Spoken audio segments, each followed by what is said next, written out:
Naiz irratian, bigarren kafea.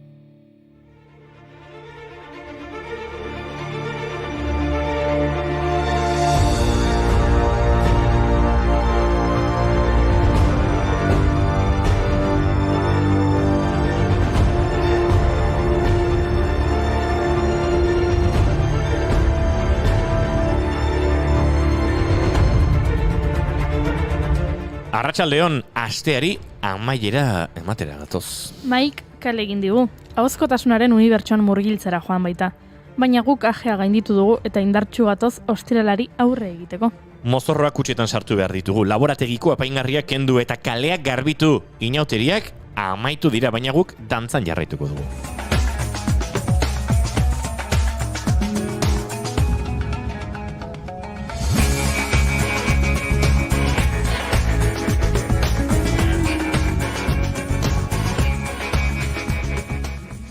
Gaurko egunez jaio zen Emilio Estefan, musikari eta ekoizle kubatar estatubatuarra, Miami Sound Machine musika taldearen sortzaileetako bat, Gloria Estefan bere emaztearekin batera. Bere ibilbide musikalean 2 Grammy sari irabazi ditu, 2 Grammy Latino eta Grabazio Arte eta Zientzien Akademia Latinoaren sari berezia. Urteko pertsonarentzat musika industriari egindako ekarpenagatik. Gaur egun, Estefani 80ko hamarkadaren amaierarako musika latinoaren leherketaren bidea iriki izana egozten zaio. Gehien bat, Estefanek berak manager gisa Estatu Batuetako musika estenatokietan abanguardien jarri zituen artisten bitartez. Adibidez, Gloria Estefan bera, baina baita Ricky Martin, Jennifer Lopez, Shakira eta Marc Anthony ere. Edo bere alaba, Emily, musikarizateaz gain LGTBIQ+ ekintzaile ere, badena. Emiliok Greenwich Prize saria jaso zuenean Obamaren eskutik Emilik egin zion omenaldia aitari eszenatokian. De mi tierra bella, de mi tierra santa, hoy ese grito de los tambores y los timbales al combachar, ese pregón que cantó el hermano, de que su tierra vive lejano, y por recuerdo le hace llorar, una canción que vive entonando, su dolor de su propio llanto, y se le escucha penar.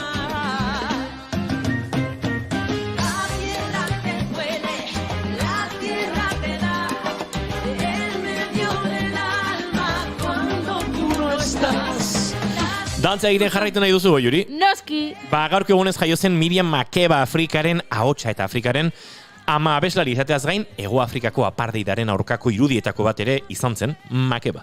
Makeba 1922ko martxoaren 4ean jaio zen Johannesburgon, Hego Afrikan, eta Pretorian eman zuen hartzaroa.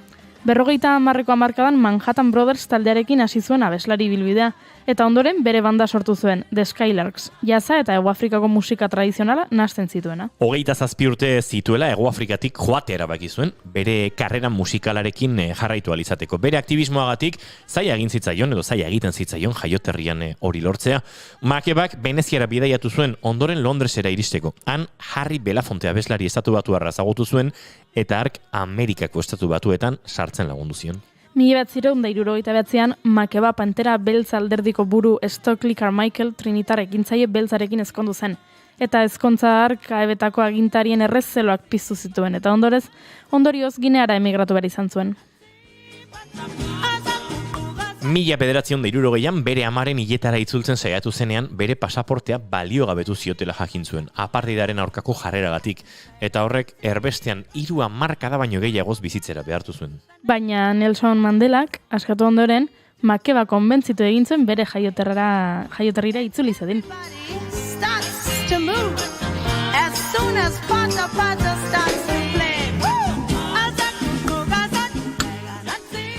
Eta erritmoa moteldu behar dugu urrengo musikariarekin dantza egiteko. Gaurko egunez jaio zen Michel Labegeri uztaritzen, euskal abeslaria eta politikaria izan zen, euskal kantagintza berriaren aita. 2 disko txiki eta 8 abesti baino ez zituen argitaratu, baina hori nahikoa izan zen euskal kantagintzari bide berria irikitzeko. Gaztetik euskal kulturan murgildu zen, baina azken urteak politikagintzan eman zituen lanbidez mediko izateaz gain, kanboko alkate izan zen eta diputatu eta senatari Parisen. Libro Euskadi, ez naike ala izan ni, ez baita libro Euskadi, ez baita libro Euskadi. Baina dena ez da dantza izango, 1918ko martxoaren 4ean gaurko egunez, gaixotasun hilgarri berri baten ezagutza jakinarazi zuten. Espainiako gripea edo gripearen pandemia handia, 0 pazientea Kansasen, Amerikako estatu batuetan zegoen. Bai, soldadu bat Fort Rileyko erizaindegian agertu zen, sukarrak jota. Ordu gutxi barru, 100 erreklutak antzeko sintomak zituzten, eta hurrengo asteetan askoz gehiago gaixotu ziren. Birusa Fort Rileyko hormetatik haratago zabalduz. Apirilean estatu batuak Europan lehorreratu ziren birusa berekin zeramatela, izurritearen lehen bolada iritsi berria zen. Edapenaren eragile nagusia zalantzarik gabe lehen mundu gerra izan zen, azken fasean zegoena. Epidemiologoak oraindik birusaren jatorri zehatzari buruz eztabaidatzen ari diren arren, argi dago birusak globalizatu egin zela mundu osoan militarren mugimendu masibo eta azkarren ondorioz. Gerraren dramak birus berriak eragindako heriotza tasa handiak ezkutatzeko ere balio izan zuen hasierako uneetan gaixotasuna oraindik etzen ondo ezagutzen eta heriotzak pneumoniari egozten zitzaizkion. Gerra garaiko zentsura militar zorrotzak Europako eta Amerikako estatu batuetako prentsak agerraldien berri ematea eragozten zuen. Espainian bai hitz egin zezaketen hedabideek askatasunez gertatzen ari zenaz eta hortik izena. Egungo ikerketek diote 50 edo 100 milioi arteko heriotza kopurua eragin zuela.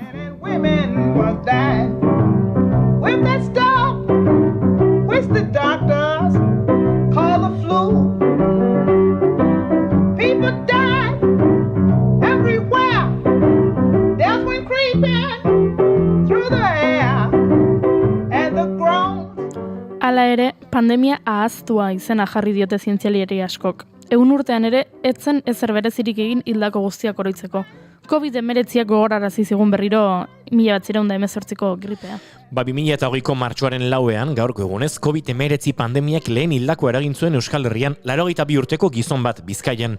2008ko otsailaren 28an baieztatu ziren Euskal Herriko lehen 2 gaixoak, eta hurrengo egunean beste 2 atzeman zituzten, Araban 2, Nafarroa Garaian bat eta Gipuzkoan bestea. Beraz, gaur martxoak 4 da eta kontuz ibili, ez dugu beste gaixotasunik nahi. Zaindu zuen burua.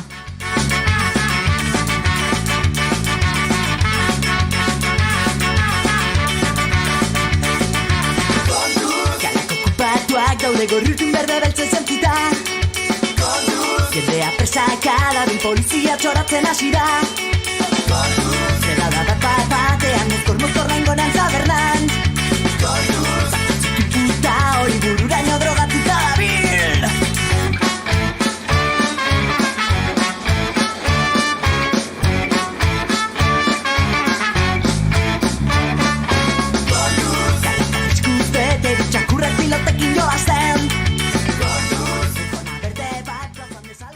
Covidak eragindako ondorio sozialak oraindik ezin ditugu guztiz aztertu. Gaixotasunaren eraginak bizitzen ari baikara oraindik. Baina 1918ko gripe pandemiak ondorio bitxia izan zuen.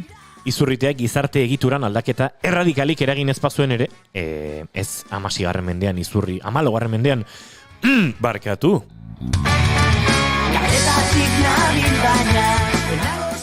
Izurritea saiesten nabil ni. Ez zuela aldaketa eragin, ez 14. mendean izurri beltzak eragindako feudalismoaren erorketa bezain handia bintzat, funtsezkoa izan zen herrialde askotan genero balantza orekatzeko.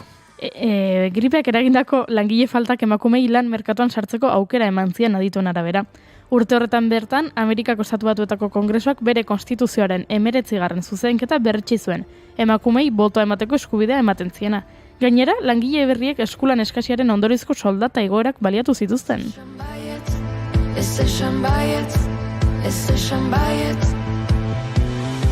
Legedi berriak idatziko dituta zaletan Bentsat irakur ditzazun biltzen dauzunetan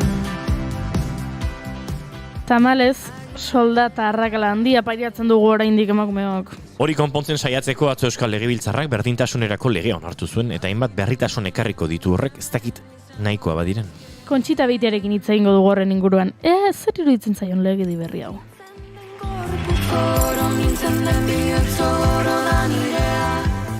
Eta gaur ostirala izanik ere arte eszenikoen giroan ibiliko gara, aiet behobide etorriko da eta gurera.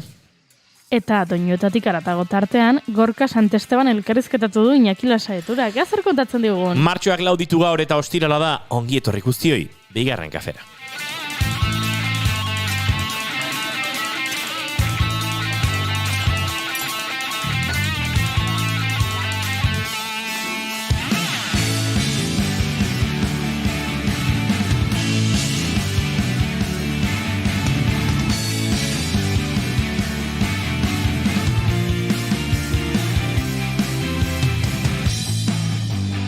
Zuekin errebeldiaren erregina gaur Marijaia dirudi, ez du dantza ohiko egin nahi, ostirala du, denok ere badu ostirala hemen, Goiuri ez Zarandia. Arratsaldeon. Arratsaldeon.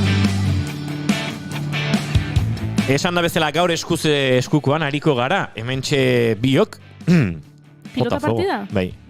Sota, mano, bolea. Lauterdiko finala? Bai, lauterdian hobeto ez. Lauak eta amarragian. Izketan ari zaizuena Uinigo Asensio Lurbide. Gaur, bigarren kafeak 351 garrena du, arratsaldeak, 4:11 minutu, martxoak 4 eta hemen 2. Biderbi 4, biderbi 8, biderbi 16. Arratsaldean guztioi da, ongitorri, bigarren kafera.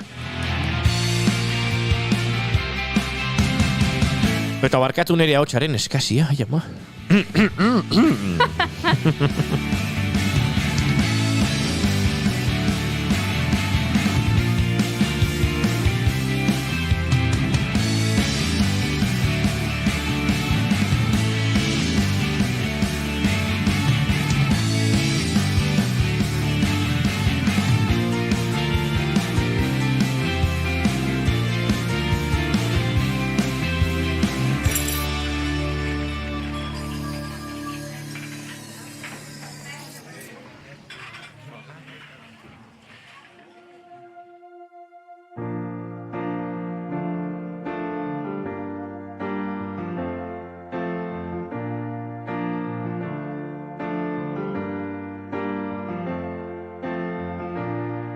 You often then went looking through the undergrowth for old roots and buried treasure. Now the dark in there where the light barely gets in means getting lost is easier than finding your way out again. Ze izango den bigarren kafearen laborategian ostirala dela eta Goiurik ez duela mantalak etxera oiukatu, mai ez dagoela hemen bere ohiko umoretik, gure efemerideak eta gertakizunak josten. Ostiral honek, badu oraindik ez dakite, astearte usainik edo, bagara, gure inauterien aje horretan, gaur benetan, azkeneko aldiz aipatuko dizuegula inauterien ajea, astelenetik aurrera gizaki berriak izango gara eta atzean utziko du hori guztia. For you to plant your seeds in, but you've been stumbling around begging your own part. Charlie and the Colors and the Garden kantu honekin abiatuko dugu gaurko saioa eta Goiuri maite dut heldu beharko diegu. Zoragarri? Zina zure maite duta. Gaur goizean ikusi dut Twitterren abildua ni naiz Ane kontuak Ane Fernandezek jarri duela. Parrandan zer da etxera eruan dozun gauzarik arraroena. Zardun hor hasi da jendea erantzuten. Jende askok trafikoko seinaleak eta konoak, gero ez dakit zer egiten duten horiekin, zer logelan ez dut uste oso poliki eratuko direnik, baina jende askok erantzun du, kono asko laportu dituztela. Sormen puntu batekin, kono batzuekin igual mai bat osatzen duzu, ez dakit oso politeagatuko. Ja, ez dakit. Beste pertsona batek jarri du txakur disekatu bat, oso ideia hona iruditu zitzaiola etxera eramateko. Ez dakit banik. Aize tristura. Eta ziteo leku zaldatu tarteka. Ez dakit, ez dakit, non egongo den. Beste pertsona batek jarri du, bere etxeko lehio azpian lagunek utzi ziotela kakaleku horietako bat. Bai? Bakizu ez, parrandan olako bat, baina grazia gehien egin izan da, emakume batek erantzun dula senarra. Bida. Eta zora gero eruditu zait, eta jendearen erantzunak asko gustatu zaizkit, eta ostirala hasteko oso interesgarria izan da. Eta gainera misterio luze bat argitu dut. Ze pertsona batek, bere abizenekin, idatzi du Tolosako Gernikako zuaitzeko eguberritako jaiotzatik hartzai bat lapurtu zuela. Bueno, aziskan bila sortu zen. Etxera iritsi aurretik telefono kabina barrun utzi zuela, hartzaia dei bat egiten ariko balitzu ezala, eta han geratu zela, eta nik gogoan dut, jendea urduri zegoela, sarratu zela, nun dago hartzaia, lapurtu digute, eta hemen pertsona honek izen abizenekin onartu du, bera izan zela. Ez dakit, ona den edo txarra den onartu izan, baina tira. To make this garden. Gaur ostirala denez eta azkeneko zemango dizuegunez txapa Tolosako inauteriekin, nire maite duta da resaka emozional kolektiboa. Alegia ikusten mundu guztiak aletik eta mundu guztiak galdetu beharra, zemuz, haze gozatua. Eta maite dut bereziki behar genuelako, horrelako festa erraldoi bat, uste dut beste behar batzuk bagenituela azken urteetan, elkar zaintzetik aratago zeudenak ere, eta neurri batean festak ere ematen du bortarako, elkar zaintzeko, elkar gozatzeko, eta tira orain ikusi beharko. Olatuen aparrek zer dioten, baina maite dute resaka emozional hori, aje emozional hori. Recedes in your mind, all in good time, you will find all that you left behind. Eta maite dutetan gaur ez daukagu mai gorostiaga, baina gure lehen gonbidatuari ere galdetu behar diogu zein den bere maite duta. Aier dio bide, arratsaldeon eta ongit horri berriro bigarren kafera. Kaixo, arratsaldeon, placer bat beti hemen egotea. Hemen kontuak egiten hasi gara eta, behin bideo deiez, beste bi hemen, kafea gaur bigarren hartu du. Ze bideo deiez kafea berea zen hartu bazuen behintzat. Aier, zein da zure maite duta? Begira, gaur goizean entzun dudanagatik irratian, herri urrats bueltatuko dela senperera, ekintza izugarri ederra egingo dutela oinetakoak, bidea egiten laguntzeko jarriko dituzte, ikono bezala, salgai, all star moduko batzuk, eta bidea eginez, kultura eginez, euskara eginez, eta euskal gizartea pixkanaka bere lehentasunak diren kontuetan lanean eta defendatzen lan egiteko hori, izango da nire maite dut hau. Covidak gauza asko kendu dizkigu eta seguraski euskal zaletasunetik borrokan eta naziogintzatik borrokan ere atzera pauso asko ematera eraman gaitu. Beraz, ze ona, jarraitzen dugula herri izaten eta gure hizkuntzarekin elkarrekin ospakizunak aurrera ateratzen.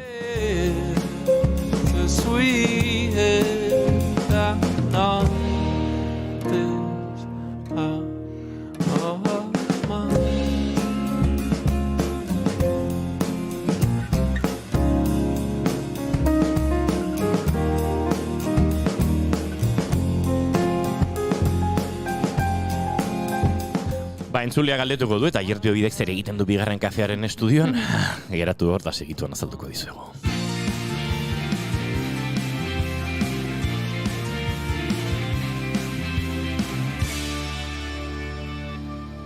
Emaiozu bigarren aukera bat egunari.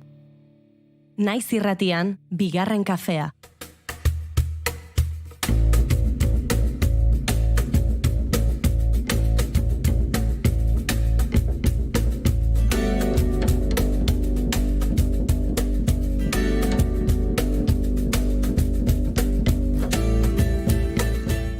Bakarrik egan egiteak beldur eman dezake, errespetua, zalantzak, baina egan hasi eta 10 urtera hegaldi bakoitzak du egindakoaren akaso eskarmentutik, ziurtasunetik edota lasaitasunetik eta era berean beldur eta zalantza berrietatik.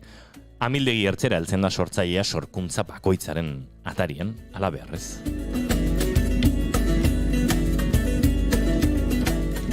Amargarren urtemuga da Atik dantza konpainiaren zat. 10 urte herrimagoietan estrenatu zutenetik eta badatoz lan berriarekin murgildu gaitezen ur bizitan. Akaso konfort edo lasaitasun esparrutik ateratzeko apostua da, Atik konpainiaren sortzaileak berak kontatu beharko digu ba. Aier Biobide orkestu dizuegu dagoeneko, beraz arratsaldeon eta ongitorri berriro, hemen dugu. Ez dakit, izenburu horrek jolastu nahi ote duen neurri batean, ur bizietan murgildu eta arriskuak hartzekin, beldur berriak eta zalantza berriak bizitzearekin edo? Bai, bueno, gaiaren edo gidoiaren ideiatik datorri zen burua, baina egia esan, bai, bizitan horretara pasatzea eta bizitan sortzeak, ekarri digu erronka handiak hartzea eta apustu handi egitea berriro, zailtasunetan jartzea, amildegietan aurkitzea berriro, eta, hori da gure urte hurren hau ospatzeko gure modua, ez? Berriro ikasten jarraitzeko, erortzeko eta berriz zutitzen ikasteko beste aitzaki bat hartzea. Atzo bertan Vicente Martínez izan genuen hemen eta aipatu genuen, atik dantza konpainiarekin elkarlanean, ari zirela, Aimar eta Leire dantzari berarekin, baina 10 urte hauetara begira horrelako elkarlanak ere 11 zenbat musikari, sortzaile, estenografo, argiztatzaile, auskalo zenbat, arte eszenikoen industriatik eta ogi bideontatik, eta bapatean 10 urte ospatu behar eta lantalde bat osatu behar, eta lantalde hori osatzeko aukera gehiegi, akaso? Bai, beti azkenean horritxuri hori inoiz ez da txuria, eta estutxean dituzun boliografo rotulagailu gogokoenak, beti ere jotzen duzu gertuko, lagun, konfiantzan lan egin dezun jende horretara, eta honetan ere, batipat horra egin dugu bidea, eta bidean ere aurkitu ditugu, beste batzuk gehitu zaizkigunak proiektu honetara, eta guztiak oso interesgarriak, eta sorkuntza berezia egingo dutenak. Nik jokatu dut sarreran egan egitearekin, bakarrik egan egitearekin, proiektu bat sortzearekin, hau askotan galdetuko zizuen, baina batez ere duela urte batzuk galdetuko zizuen. 10 urte pasata, beldurraiek identifikatzen ditezu, ahatiken sorkuntza hartan amildegi ertzeko sentsazio hori identifikatzen duzu oraindik? Guztiz. Ni gogoratzen dut oraindik herrimakoinetan emanaldia osatu genuenean eta aurre estrainaldi hori egiten geundela, genuen beldurra, ikara, ikusleak ze pentsatuko zuen egiten genuen horretaz, eta, azkenean, horrela bizi dugu, sorkuntza bakoitza, eta bakoitzean zerbait modu ezberdin batera egiten duzu, planteamendu ezberdinak datoz, zure lana erakusteko modu berriak bilatzen jarraitzen dugu, eta aldi hartan, konpainiaren lehen lana zen, badirudi, zure betirako izango da zure lehen lan hori, eta beldurra genuen, esperimentu bazen guretzako, guztiak bezala, baina gura esperimentu handia zen guretzat, Unai Eliza zurekin topatu, bertso saio bat dantzan egitearena, eta, dantzarako azkenean formatu oso berria zen, o ezberdina, eta beldur asko genuen, bai. Eskerrak, beldurroiek pasatzen joan ziren, eta postasun bihurtu ziren, berehala.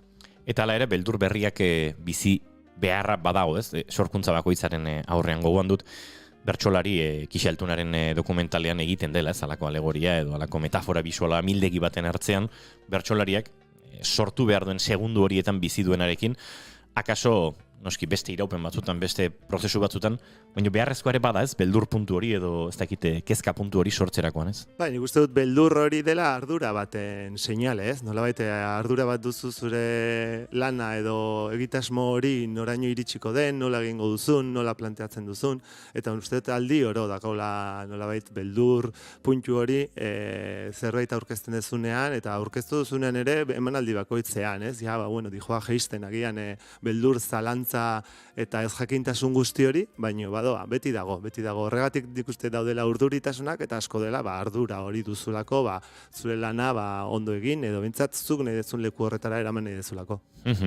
Datorren ostiralean, hilaren 11an estrainatuko duzue, Tolosako Leidor antzokian, ondo ezagutzen duzun antzokia da, baina aurretik aurrestraino bat ere izan zenuten. Bai, hori da. Egin dugu oraingoan ere Urnietako Saro artestenikoen gunean egin dugu gure egonaldi teknikoa eta proba guztiak egiten juteko, eta, esan oso justu iritsi ginen, aurrestrainaldi guztiak bezala, edo gehiago, elementu asko elkartzen direnean, elementu bakoitzak bere denbora behar du, bere prozesua behar du, eta oraingoan ere, elementu guzti horiek batzeko eta azken emaitza hori ikusteko, justu edo beti bezala, datak ematen dizunean egin behar da, eta listo, denbora gehiago bagenu, gehiago eramango genuke. Baina, bueno, orain bai, Tolosara gatoz, pozik, Tolosan aretoko gure lan guztiak eskaini ditugu Leidorren, gure 10 urtetan, eta, bueno, bai, gure etxekoak era, esan beharra ere, gure dantzari taldea, bueno, hemen Tolosa, Ibarra, Anoeta, eta Zaldibi, Bilabonakoak direla, orduan nolabait ere etxean jokatu nahi dugu, espazio egoki batean, eta beti ondo erantzuten duen herri baten aurrean Tolosa dela.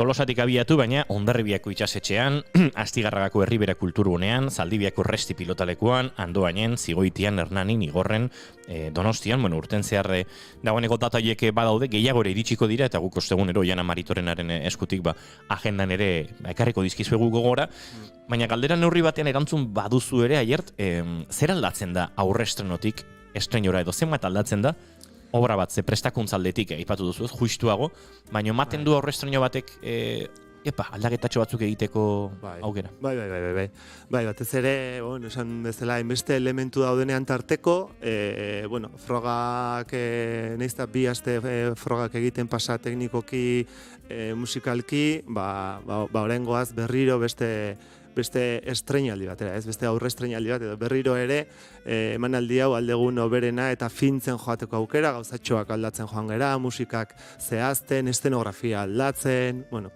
gero arte biziak emanaldiro daukazu hori egiteko joera, ez, konpontzen, zuzentzen, espaziora egokitzeko beharra dagoelako, baina bestalde ere, hor usteet fintzeko hastie izan degula, ze otsailaren erdialdean izan zen aurre estreinaldea, eta oraingoaz, aldugun guztia gure behar sentimendu guzti horiek jartzea, ez, emanaldi horretan, eta gauza batzuk desente aldatuko dira. Guazen emanaldia bera aztertzera hasteko, ikusi dugu ekonomia jasangarriaren aldeko alegoria bat dela. Bai. Nola dago? Bira, botako dizut, Koldo Izagirre izan dugu, eskuzabaltasun guztiarekin maixutasunez egin duguna dantzarako gidoia, eta koplatxo batek laburtzen du zer den ur bizitan, ez? Eta koplatxoa da, ibai ondoan bizi nintzen, eta uholdea espero nuen. Iritsi zen, uholdea bai, baina ez urez ordea. Hori da pixka bat, nolabait jartzen gaituena kontestuan, eta hartzen duena gaia, ez? Gaia bera da gure senide batzuen ez jabetza, gure garapen ekonomiko eta bizi modurako sufritu behar izan dutena, bi baserri atzean utzi eta pixu batera joan beharra, landa eremuko eta herri txikietako, eta ez ditugula nolabait baloratzen, ez, gauza horiek, eta nora goazen, ez, Koldok esan zuen ere onginean beste, horrelako elkarrizketatxo batzutan, ez, eta esaten zuen, eske agian ezinbestekoa da naturaren suntsipena, garapen ekonomiko honen gurpila jarraitu alizateko, ez? Eta hori da nahi duguna nolabait gure barrutik ere pentsatu eta pentsarazi alden neurrian. Koldo Izagirrek aipatu duzu, lehenengoz idatzi du dantzarako. Dantzarako ere idazten da, edo behintzat dantza emanaldi honek badu, ez? Musikatik, dantzatik, baina hitzetatik hori izan da, neurri batean ahatiken ardatzetako bat. Nolako izan da Koldorentzat edo Koldorekin elkarlan hori eta berarentzat lehen aldiz hori idaztea? Nik uste dut, inork ez genuela espero, Koldok lan hau aurrera eramatea eta horrela eramatea, ez? Sorkuntzak edo honea ernio eraman gaitu, baina gu Koldo gana iritsi ginenean, gure jaba genuen, ez, historia hau edo kontakizun hau, gure senideena, eta nahi genuen nolabait relato bat egitea honetaz, ez, eta nolabait dantzarako edo gidoi bat egitea, eta berak berehala esan zigun, bere prestutasun osoa eskaintzen zigula, berak egiteko, ez, guretzako izan zen arrelako sorpresa eder bat, batetik, esan duzun bezala, dantzarako etzuelako inoiz idatzi, eta beretzako ere erronka bat suposatzen zuelako, uste dut, Koldok egin ez duen gauza gutxitako bat izango dela, dantzako gidoi bat egitea. Beste esparro guztietan ikustea ibili dela, ez? Guztietan. Eta bestetik, gaiarekin ere nolabait sensibilizatua aurkitu genuen, ez? Hirietako hirigintzarekin eta nora garamatzan guzti horrek, ez? Uste berak ere historia mintegian, eta, bueno, hainbat bideetatik, aztertu landu eta saiatu dela borrokatzen guzti honengatik, eta alde horretatik ere, bazuen, bere bihozkada, ez? Aurrera eramateko, eta sizitzaizkigunean iristen bere hitzak, bere gidoia, enamoratuta gelditu gara bere hitzekin. Gidoia bera harribitxi bat da, edozein irakurlerentzat, ez da gidoi narratibo bat, edo kontakizun bat, ez kopla moduan egin ditu, Koldo Izagirre ezagutzen duena entzat, kapa askoko testua dela, oso gaitasuna handia du, lau hitzetan, dena hankaz gora jartzeko, edo sentimendu guztia jartzeko, edo hiruzpalau gauza ulerterazteko, ez, irakurtzen dezun bakoitzean testu bera hori, ez, orduan, gu oso pozik, gero gure erronka izan da, dantzara eramatea, ez, askok esaten digute, nola egiten dezuek idoi bat dantzara eramateko, irakurri, sentitu, eta sentitu dugun hori, pixkanaka forma eman, eta hor jungea, pausuz pausu. Horren inguruan zertxo bait gehiago kontatu behar diguzu. Murgildu urbizitan, urik ez dakarren goldea, ez dakit, bizin modu aldaketa behartuak, gizartearen nora ezaren kritikak, ekonomia jasangarria, zirkulartasuna, gauza asko sartzen dira hor, eta hori dena koreografiatu egin behar da. Nondik nora? Horregatik Koldoren beharra, sentitu genuen, Koldo edo idazle edo gu genukan gure senideen kontakizuna kontatzen ziguten nola bizi ziren erreka ondoan baserrian, ze bizipen zituzten, nola zuten txanela bat zeharkatzeko behar zuenari errekaren alde batetik bestera, nola edozein iristen zela, gainean musu truk zeharkatzen zutela txanelan, gero amaiketako eskaintzen ziotela, nola etxe irikiak ziren, baserriak ziren irikiak, nola elkar relazionatzen ziren haien artean, eta gero nola Donostira zijoazten haien barazkiak eta frutak eramatera, eta esnea, eta kontakizun guzti hori behar genuen nolabait relato bat seguretzako zen batetik oso emozionala, eta bestetik gauza ideia asko, ez? Eta hori izan da, Koldoren laguntza, oso ondo sortu dituelako 3 ekitalditan, nolabait lehenengoan egiten du agertu momentu eta egoera hori, hain ederra, ez? Zein ederra den bizitza, ez? Momentu horretan. Eta gero dator, batean, landa eremuak eta gizarteak, bere inguru horietan, nola hasten den, fabrikak egiten, fabrikak errekaren ura zikintzen, erreka berkanalizatzen, uholdeak beti eta gehiago sortzen, 15. mendeko baserri bat ia ezin bizitzera bihurtu arte, hortik beste baserri batera joan eta errepide bat jartzea gainetik, ez? Hori da pixka bat, Koldorizarek gizapiztiak deitzen gaitu gidoian, eta da gizapiztiak eta gure asmoak, gure planak, gure makinak, ez? Nola goaz pixkanaka natura hau suntxitzen, ez? Eta hori da pixka bat ardatza, momentu bigarren pasarteko momentu gogor hori, ez? Bizi dutena, jende askok eta jarraitzen dutena bizitzen. Eta gero, 3. ekitaldi batean egiten du guzti honen hausnarketa bat, horrela denboran salto bat, eta gaur egunetik agian guzti horren hausnarketa bat, ez? Nola berrera iki gure etxea, azkenean gure etxea dela gure bizitza, gure entornoa, gure izakera, gure lagunak, ez da bakarrik gauza fisiko bat, gauza askoz ere gehiago da gure etxea, eta, hor joan zaizkigun ematen pista pila bat, ideia pila bat, eta hor joan gera eraikitzen pixkanaka pasarte bakoitza, eta, honeaino iritsi gera.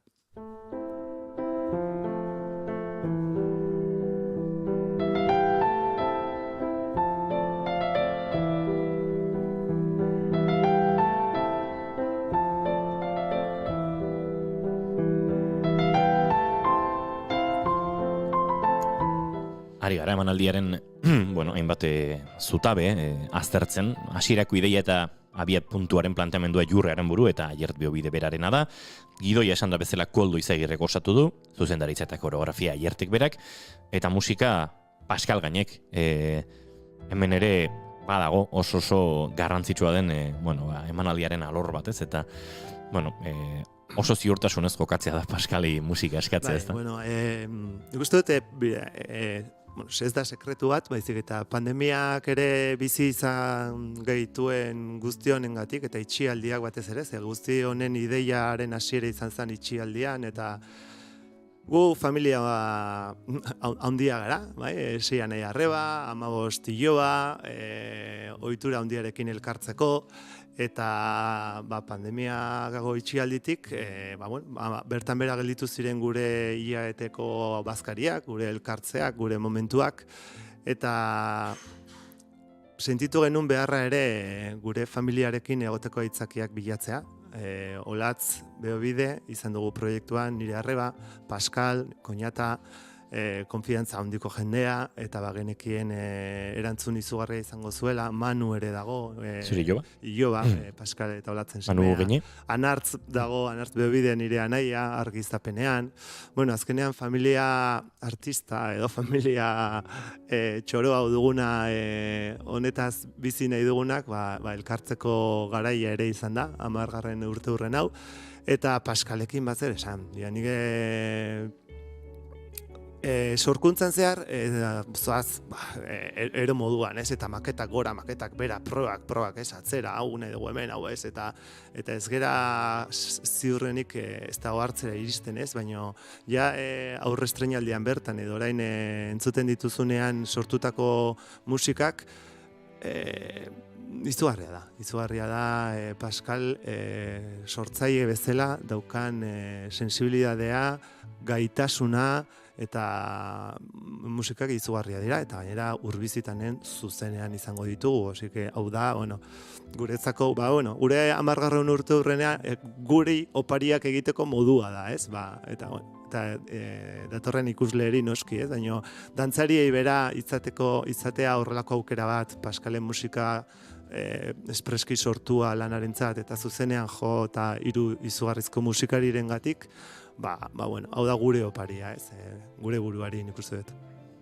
Paskalek sortu du musika, zuzenean Iñaki Dieguez izango da akordioarekin, Javier Pérez Azpeitia pianoarekin eta Manu Gene perkusioekin, eta irurak ala irurak musikari erraldoiak dira euren instrumentuetan Euskal Herrian ditugun musikari onenetakoak behintzat, eta eurak izango dira, uste dut entzun minez dagoeneko bizi dugun musika hori interpretatzen. Dantzan berriz, Irati Sorondo, Jon Arsuaga, Amaiur Luluaga, Libe Sukia, Inigo Etxeberria, eta Nagore Zabala. Bost dantzarik osatuko dute. Bost dantzarik, oraintxe bertan Nagore Zabala, duela pare bat urte izandako lesio batekin, jarraitzen du hor, bueltatu zen, baina berriro hor dago, errekaida, edo, problemekin eta zailtasunekin, nire besarkada eta animo handiena Nagoreri, horratzean ere ibili dela, baita Leire Romero ere, orain Vicente Martinezekin proiektuan sartuta daudenak, hor ditugu atzean lan eta lan, baina Nagoreri hemendik nire indarrik handiena, eta ez etxitzeko, lesioak badakigu gogorrak direla, eta gure asmoak eta proiektuak zapuzten dizkigutela, baina erronka bat bezala hartu behar duela, eta aurrera egiteko nire indarrik handiena.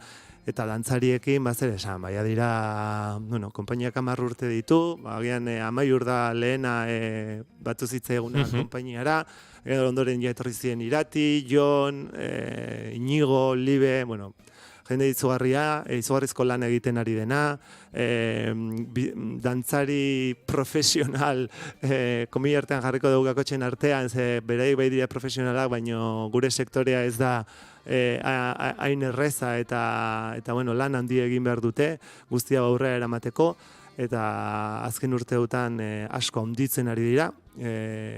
Sorkuntza bakoitzak sortzen diguna mildegi honek handitu, sendotu, eta konfiantza ematen joan zaie berei ere, eta, dira maixu batzuk dire dantzan, eta aldugun guztia jarraitzen dugun beraien arteaz gozatzen.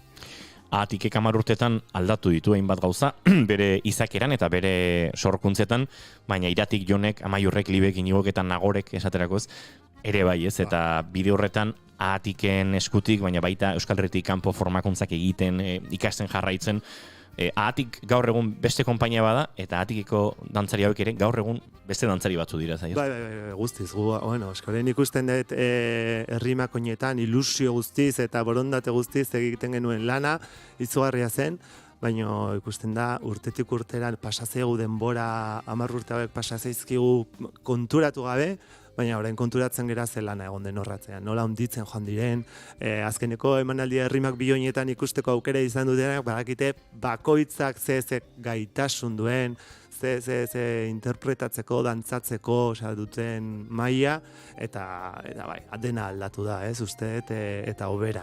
Eta hori da garrantzitsua, jarraitzea hor lanean, ikastea, egunean egotea formazioekin, urtero egiten ditugu hainbat formazio konpainiaken ere, hemengo eta atzerriko sortzaile berriekin, puntako gauzekin, tendentzian dauden gauzak ikasten, eta sorkuntzak, ni ere sorkuntzak egiteko garaian, asko aldatu da.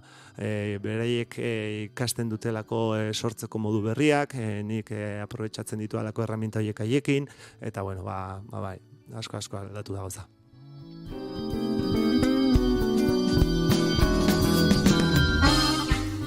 Ia jatenak aipatu ditugu, baina bada ez bada, aipatu dugu Latzbeobide izango dela zuzendari laguntzailea, Jurre Aranburu ideiaren sorkuntzan eta 2 puntu hortan eta produkzioan izango dela. Ez dugu aipatu Ramon Garzia, jantzitegiaren arduradun, eta horre badago noski ardura handia, dantzariak aipatu ditugu, baita musikariak ere, Anartbeobide ere argiztapen eta teknika arduran, eta zerbitzu teknikoan eragin, mendiken Amal eta bestelako ere besarkada bat, eurek ere jasan dituzelako 2 urte gogor eta badagoelako alako loralditxoa euskal kulturan oraintxe edo espero dugu eta hori ere bizitzea espero dugu.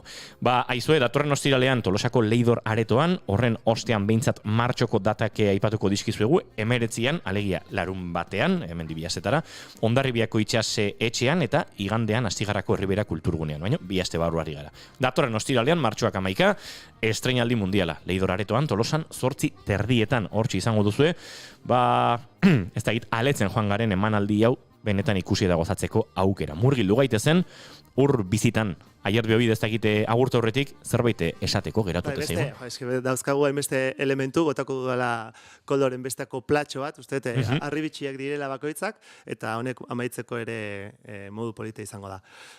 Zubi azpitik erreka, bide galdua beteka, uraren dantza ezin lezake, inongo harrik debeka. Ze ona. Holaxe agurtuko du eta agurtzeko Iñaki Dieguesen kantu zoragarri honekin egingo dugu aurrera. Aiartbeobide eskerrik asko, kakapila, eta hartuko dugu 3. kafe hori ere nahi duzunean. No, eski baietz, mi eskertzei arretatik.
Bigarrenak ez direlako beti okerragoak, bigarren kafea.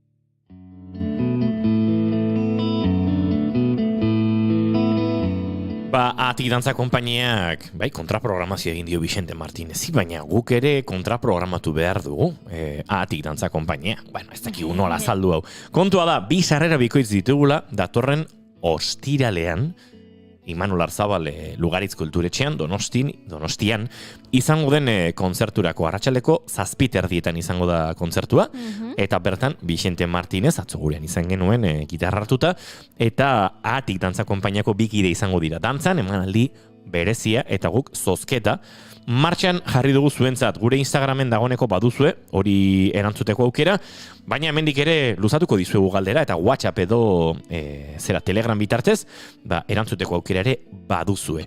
Galdera honakoa da, datorren ostiralean, 7:30 Imanol Arzabal Kulturetxean, Vicente Martinez izango da, bakarka, bere disko berria, edo bere lehenengo bakarkako diskoa, aurkezten, eta galdera da, ze talderen abestiekin ondu du Vicentek bere diskoa.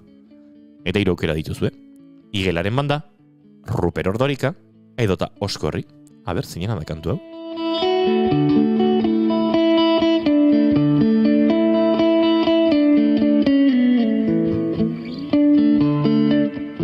Eta lasai, gaur ostira larraro daukagu, konturatu gara gure historietan akats batzuk ere baditugula, baina tira, konponduko ditugu horrengorako, Zer duzu Goiuri?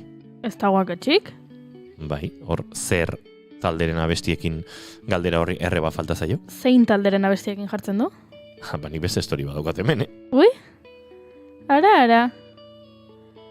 Eguneratu gabe izango dut, Ara. 2 sarrera bikoitz beraz, Vicente Martinez ikusteko datorren ostiralean, Donostian, Imanol Arzabal Lugaritz Kultur etxean. Atzo entrevista luze eta ederra izan genuen berarekin, maitagarria da Vicente, eta gitarra jole ezin hobea. Gitarra, mando gitarra, pedalak, luperrak, gitarra akustikoa, elektrikoa, baina instrumentu bakarrarekin eta pedalekin bera bakarrik ariko da, eta dantzan Aimar eta Leiri izango dira. Atik dantza konpainiako kideak, eta, hortxe gure proposamena. Sarrera bikoitza, 2 sarrera bikoitzo besan da, zuen artean zozkatzeko.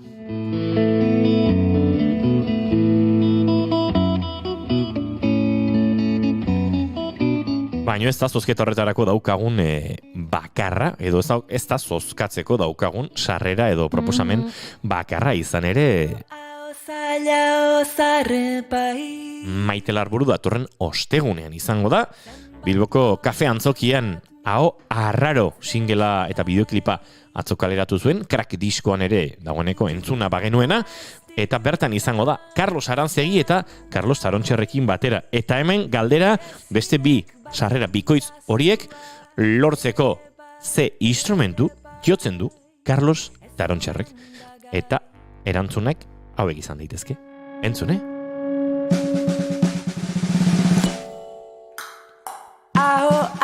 Saxofoia, klarinete basua edo kontrabasua? Gizu momentu zazuela inork asmatu. Ez? Denbora daukagu.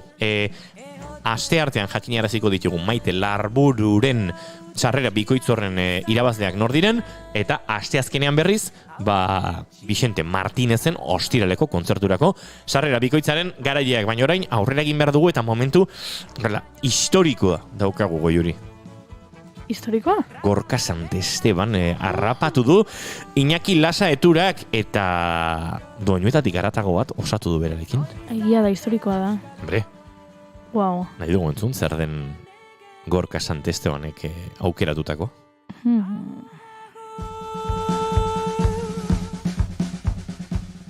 Bauaz baurrera.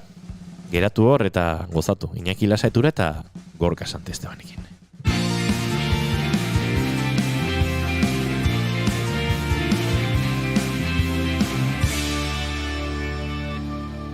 Emaiozu bigarren aukera bat egunari. Naiz irratian, bigarren kafea. Zainan edarra izango den eguzki izpiak zure itzala belarretan marrazten, musu bat larrunen. Garagardo bat zerura eroritakoen omenez. Gaurko Doinuetatik haratago saioan, gonbidatu oso berezia daukagu gurekin. Eta galdetuko dizu, zergatik da gonbidatua hain berezia? Bere burua aurkeztu duen lehenengo pertsona delako. Berak esan zigun, Iñaki, noiz egingo dugu Doinuetatik haratago saio bat nirekin? Eta esan nion, nahi dezunean, eta nahi dezunean hori gaur da, eta besterik gabe, gurekin dugu Gorka Santesteban. Zer moduz? Ondo. Bueno, esan dugu zure burua aurkeztu zenuela, baina zaude horregatik soilik. Oso pertsona interesgarria zarelako. Aipatu dugu mikrofonoa piztu horretik, grabagailua piztu horretikan, saltxeroa zarela, eta gira da, saltxeroa. Bai, oso saltxeroa izanez, betitan, txikitatik goratzen naiz,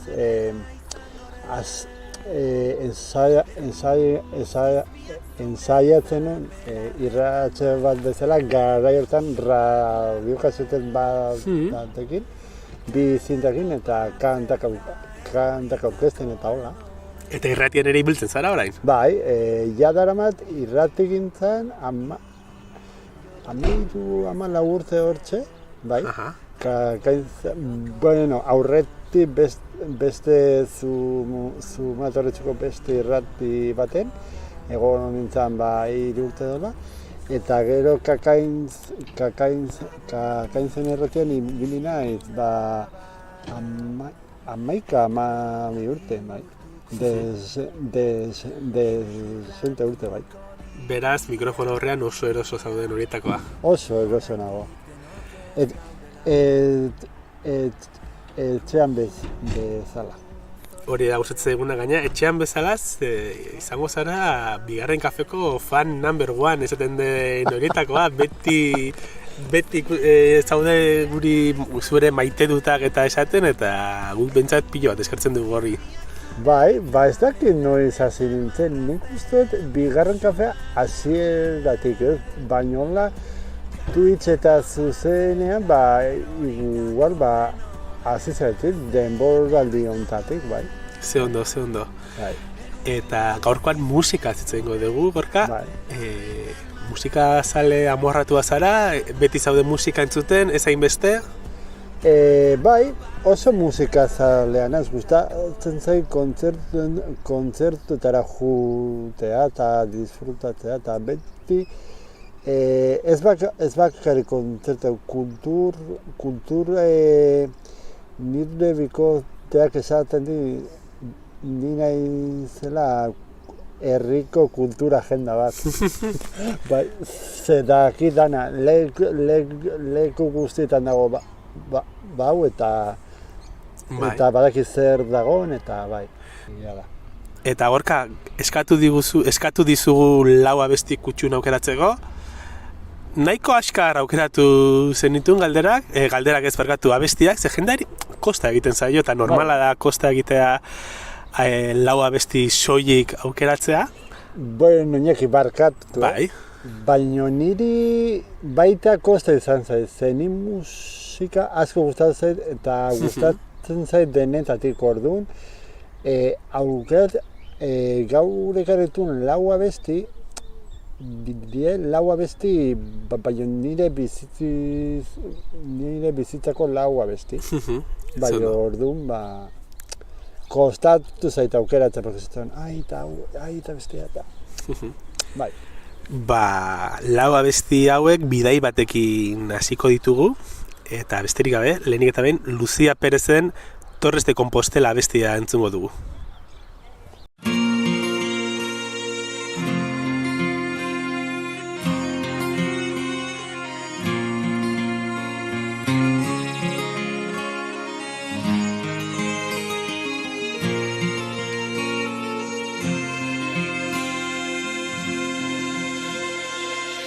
Hay un camino no sé, hay un camino de estrellas y hay al final un destino que o longe te espera.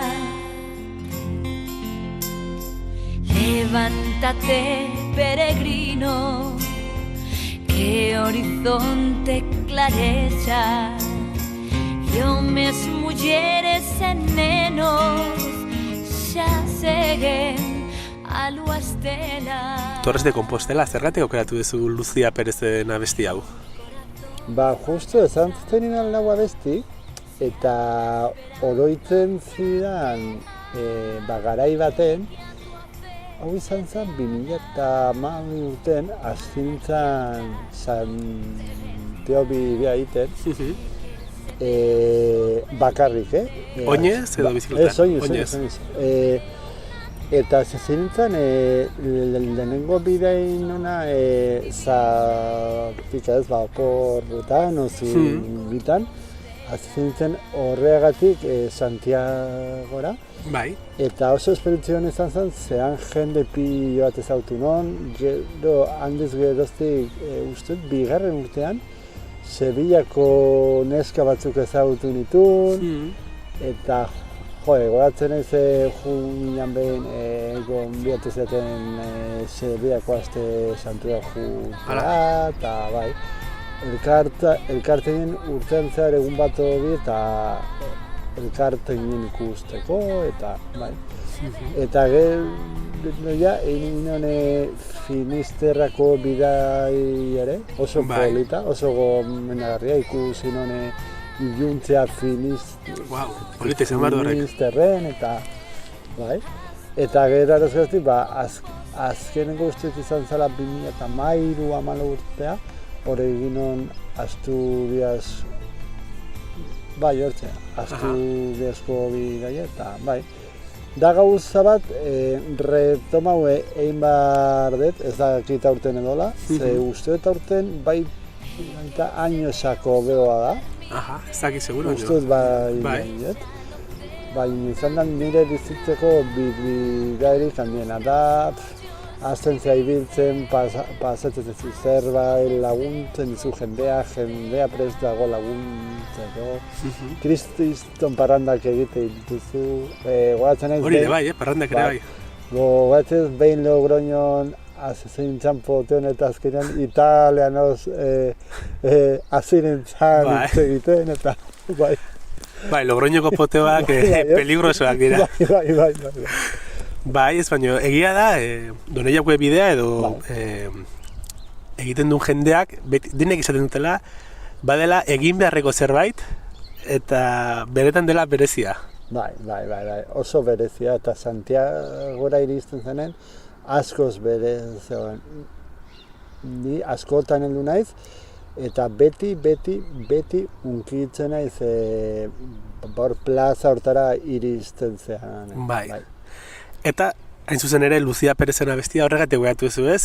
Hori, abesti honek, Torres de Compostela Galizien dago, musikaletik ere ritmoak eta ere oso Galiziako toketxo hori dauka, eta hori da, abestia bidaia egiten ari zinen entzuten zenuen, edo simplemente da gogoratzen dizulako bai Galizia, bai Doneioke bidea? Begira urte baten, abesti hau dezueturon beste non baten bitartez, bidaia egin da gero. Egin eta gero, Eta ez da kasualidadea nik bidaitza bai aurrena erabilizana, bai orain erabilizana, ze bigarren abesti entzungo dugu Gorka, bulegoren kantu bat aukeratu duzu, eta uste dut uneren batean ere bidai bati buruz hitz egiten amaituko dugula abesti honen. Bai, hori seguro. Azuko ez dugun udara, hartako koloreak bezala zara, maikartera, maikalgara elkarrekin. Berde marroi zuri zure begiradetako batekin, zalantza guztiak urtzen zaizkit, batean. Belarrira goxo esan zenidan, munduak konpontzea lortu bitartean.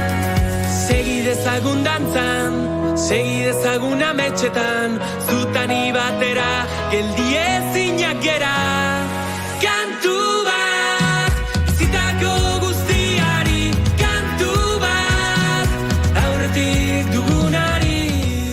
kantu bat, abesti puxa aukeratu duzu, hau bizitza ematen duen abesti horetakoa. Bizitza, Iñaki. Bizipoza, abesti definitzeko modu errexena ez, bizipoza. Bai.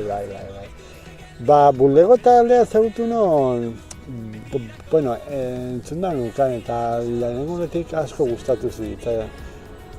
Hor, konfirmatzen nahi ikusi baino, asko itxian kontzertu baina ezin. Eta batean, bueno, ni asko gustatzen zai bideratzea. Bai, eta justo asko gustatzen zai Madrilea bideratzea da. Nintzeko da arnaz puskaz ikusteko jendea ez dizu begiratzen kaletik, ez? Bai. Eta, egon nintzen ustaien eta gero urriko zubin. Eta ikusi non, bulego taldea sala baten, jo bertzula, baraju nintzen. Eta, eske, inoiz ez tokatu bidaia baten, euskal talde bat ikustea, eta hori izan zen zoragarria. Esperientzia kuriosoa da, euskal talde bat atzerrian ikustea, beti bitxia, bilatzen duzu ondora, eta esan du, hau euskalduna da, seguro, euskaldun aurpegia daka erabatekoa, beste hau ez dirudi, baina abestia kantatzen ari da, gero hurbilduko naiz bere gana ea euskal herritarra den, edo ez den, edo kuriosoa da, niri tokatu zaitere atzerrian ikustea euskal talderen bat, eta oso esperientzia polita da. Eta esan dezuna ez, etzen izan aukera garai horretan, etxetik gertu bulegoaren kontzertu bat ikusteko, eta zentzun, baizu, herrien nagoela, ze aukera hobea, hartu eta bulego ikusteko. Bai, eta hortxe ikusi non, diskoteka moduko baten, eta oso disfrutatu non pila, eta hortxe nintzen. Madrilen bueltaka, Iñigo ikusi non, kasualidadea. Iñigo Asensio leku guztietan dago. Iñigo.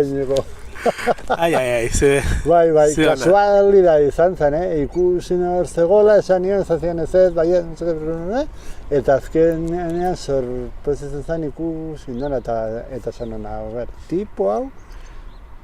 Zer egiten du hemen? Bai, hoi da, galdetu non nire buruari. Galdetuko diogu berari ere, seguro pentsatu zula, eta gorkak zer egiten du hemen? Hoi da. Eta abestira itzulitak kantu bat, hau izango da segurazki, igual estetakekin eta beste abestirekin batera, konfinamendu osteko ereserkietako bat, ez? Aipatu dugu definitzeko abesti hau bizipoza zela, baina berak esaten du, ez, kantu bat, eta hor, esaten duen guztia nabari da dela biziri gaude, gero gaina biziri gaude honek ere lotuko dugu azkeneko abestiarekin, baina da, bizi izan dugun guztiaren ondoren, guazen disfrutatzera. Bada pixka bat, orain gertatzen ari zaigu nahuez, beti ere kontuz eta errespetu guztiarekin, baina biziri gaude denok, eta ospatu behar dugu pandemia bati aurre egin diogula eta aurre egiten ari garela oraindikan. Bai, eta nik uste bizi behar garela, ezin gara bizi Iñaki beldurretik. Ez. Ze bestela batetik ez dugu disfrutatzen, eta bestetik pentsa behar dugu zerbe pasatzen denen galdu egin dugu denbor hori galduta dago. Bai. Eta ez dugu denbora gehiago galdu behar. Hori da. Eta bulegoen aira aitortu behar dizu, kasua izan, baina justu hauek urrin ikusi dituen. Eta gero urtarrilen, deskubritu non, Zumaranjo garzutu. Bera. Eta izan zen, kriston poza nintzen ikustea, eta ze ondo. Gainera beraiek akordatu ziren, bai, zu egon ziren Madrilen. Ze ondo. Eta hori, kriston subida izan zen, bai. Bai, hori zu aipatu, baina talde euskaldun bat atzerrean ikusteko abentaietako bada, oso horrexea dela, gero, haiengan hurbiltzea eta haiekin hizketan egotea. Eta asko eskertzen dute gaina normalean. Bai, ez? Bai, erabat. Eta, gorka, lan erdiak egin ditugu, 4 abesti aukeratu behartzen dituen, 2 bidai egin ditugu, lehenengo abestiekin, batekin Galiziara jongera Torres de Compostela abestiarekin, kantu batekin hitz egin dugu Madrilera egintzen nuen bidaiaz, eta 3. abestia Greziarako bidaitxo bat egingo dugu, Pantxoa eta Peioren Greziarako itxasuntzi aukeratu duzulako.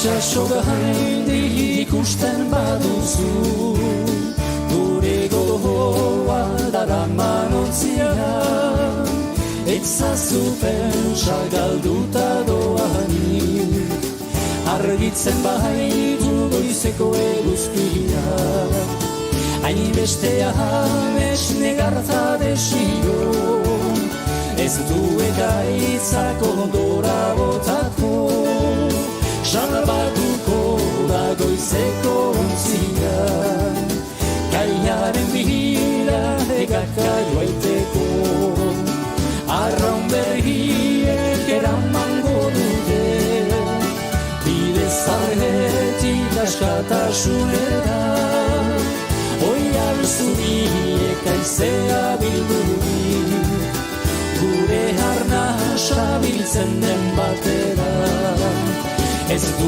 ekaitzako ondora botako, salbatuko da goizeko ontzia. Eta abesti hau zehazki zergatik gustatzen zaizu hainbeste? Ba ez dakit, erreferente garai bateko, ez dakit, 80ko hamarkadako erreferente abertzale mugimendua, gara hortan, bain, ikusten ez, hor baztegon mugimendua garai baten ez, herriko eta gernazko ziren, eta hor jartzen duten euskal musika pila, eta justo barakit, nidakidala, hortako hola gutxi batzu egiten dira, baina bat da Hernanikoa. Eta Hernaniko herrikoa iruditzen zait, garai batean hemen urretxun eta herriko taberna eta legazpinen arrano eta... Eta oro ditzen dit, garai bateko lehenengo mozkorra, gozatzen naiz iganetan nola junten nintzen Hernania, poteatzera, eta gero oial lumean bukatzen genuen, asko bukatu dugu hor, asko bukatu oial lumean. Orain, Hernanira bultatzen izan da, nire garai bateko igandeko parrandak oroitzea. Egia da, garai batean, oraindik ere, baina garai batean joaten zinenean herriko festetara eta bagian ezagutzen ez zenuen herri batera, azkenean Euskal Herrian beste goztate, baina festak, herriko festak pila badazkagu, baina nola askorentzako lehenengo pausua zen, edo txosnak nun zeuden topatzea, edo bestela, nun dago herrikoa. Eta lehenengo potea bintzatu, bigarrena, hirugarrena edo herrikoan, eta txosnetan egia da, eta esan dizuna, lehenengo tragoak, eta bai egun gau hortako lehenengo tragoa, eta bai askotan, gure lehenengo juergak herrikoen edo txosnen bueltan egin ditugula. Eta orduan, abesti honek, bintzat Pantxoa eta Peiok gogorara ekartzen dizu, taberna horietan, herrikoetan, eta entzuten zen musika garai horretan. Eta Pantxoa eta Peio, hemendikat, eta... Claro, Gorka, esan dugu honi buruzketan aste bali magara, 2 ordu emango ditugula, zer iruditzen azkena abestiari buruz hitz egiten badugu. Orain dela gutxi Maia Etxeberriak ekarri zuen Olatzu Gazti, eta zuk berriro ekarri zuen Olatzu Gazti, abesti desberdin aukeratu duzu, Vale. Baina Kuriosa da ez, azkeneko hilabetean bi aldi, kuriosoa ez, ulergarria ere bada, baina, hori, azken hilabetean bi aldiz iritsi zaigun musikari bada, Olatzu Gaztiren abesti oso polit bat aukeratu duzu. Aipatu dugu bulegoren kantu bat bazela konfinamendu osteko ereserki bat, eta aukeratu duzun abestia bada ereserki bat ere esateko bizirik gaudela, herri bezala, pertsona bezala, gauza asko ekarri daitezke abestieni buruz, baina hori, Olatzu Gaztiren bizirik gaudelako abesti aukeratu duzu gaurko azkeneko bezala. Bai, aukeratu ez, behin batzen ez, ikusi non Olatzu Gazti biten,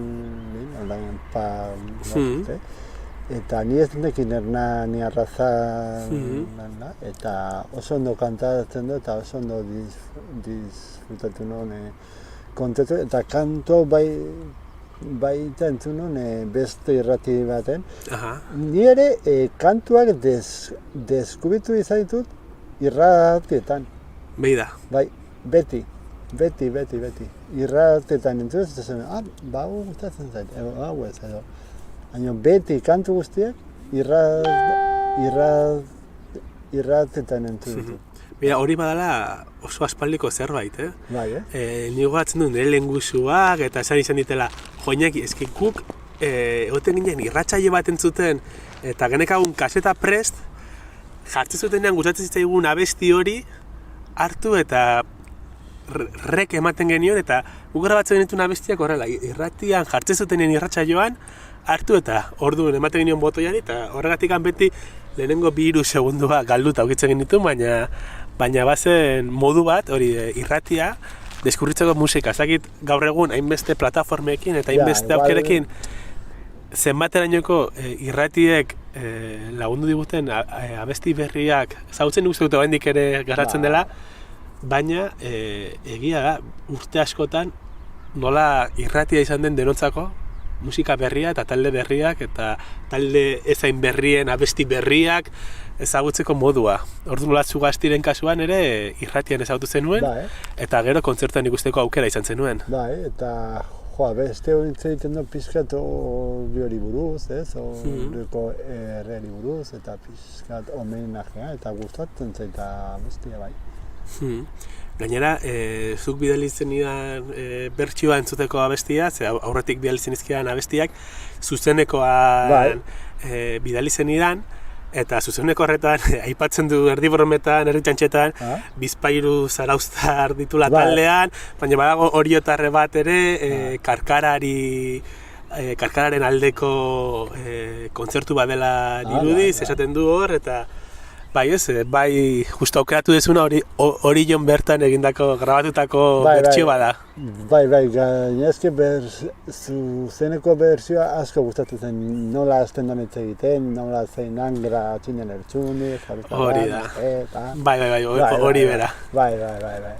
Eta gero, abestiak berak, badu Olatzu Gaztiren hain berezkoa den ahotsaren goxotasuna, baina ahotsaren goxotasuna nahi dut, eramanetik gaituelako historia kontatzen ari dela bezala dirudi abesten duena, eta gero dago musikalki ere eraman egiten gaituela da abesti bat, hori entzulea, beharekin eramaten duela, azkenen ibili gara bidaili buruz hitz egiten, eta abestia bera da bidaia berarekin bidaiatzen dugulako, eta hori, bizirik gaudela zen du, herri bezala, oso abesti berezia eta unkigarria ere izan daitekela. Bai.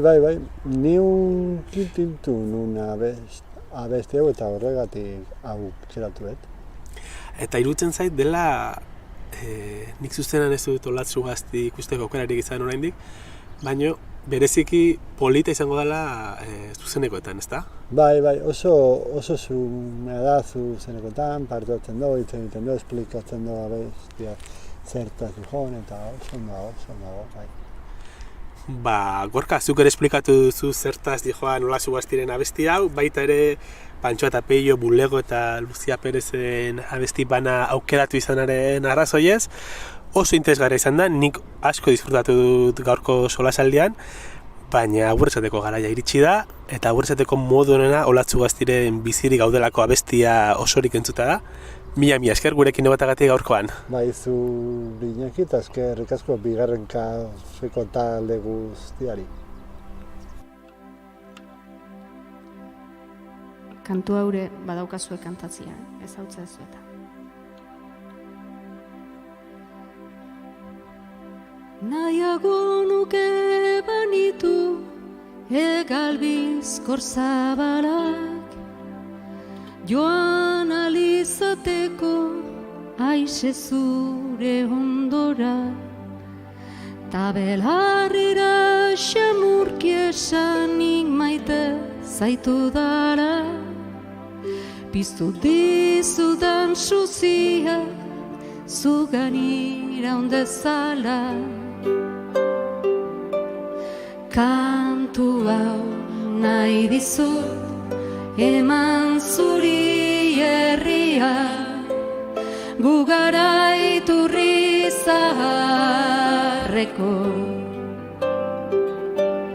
Kantu hau nahi dizut eman zuri herria, gu gara iturri zaharreko urberria.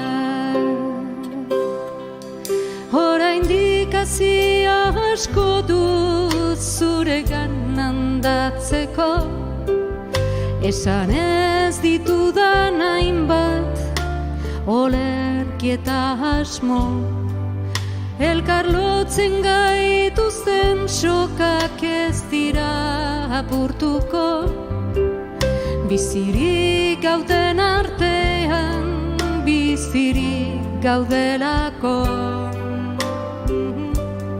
Kantu hau nahi dizut eman zuri herria, gu gara iturri zaharreko.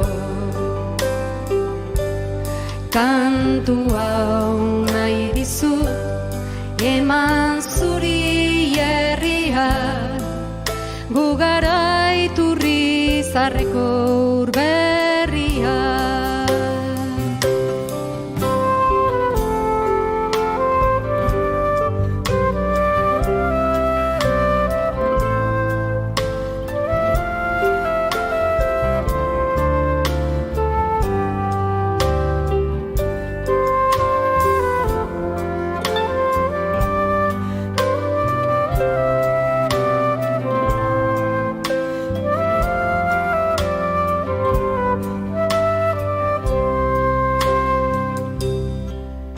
Altzuten eman zidaten ta erakutsi itzultzen, haundia banago ere zure albora etortzen, ez baititu semeak amak inoiz alboratzen, ni zure azun erea beti izan gaitezen.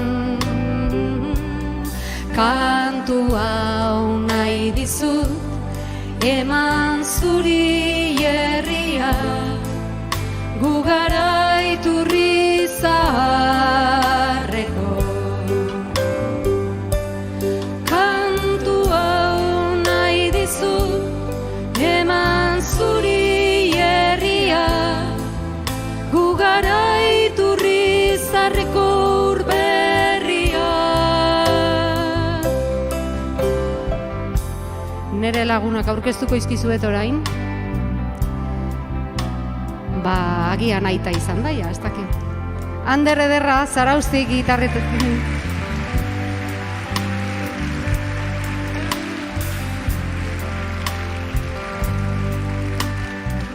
Atzean beste zarauztarra hau ezagunagoa dezute Benitoriki nahitzen da. Maiur Kajarabile, bajuan.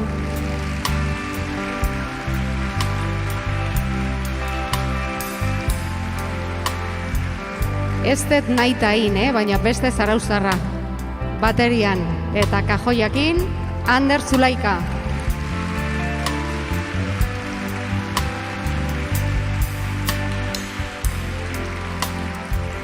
Aurrena klarinetia ikasi behartzula, gero flautago behartzula, gero pianoa, gero arraunian hasi, eta bueno, guain hemen gurekin. Gratxina, Lertxundi. Hori jotar bakarran. Eskerrik asko, Amal, Inigo, Soinuan, Argiekin, Roger, eta Sara, produkzioan mil esker, zorionak Karkara, eta mil esker Orioko herriari, guri aukera emateagatik zuei aurkeztu.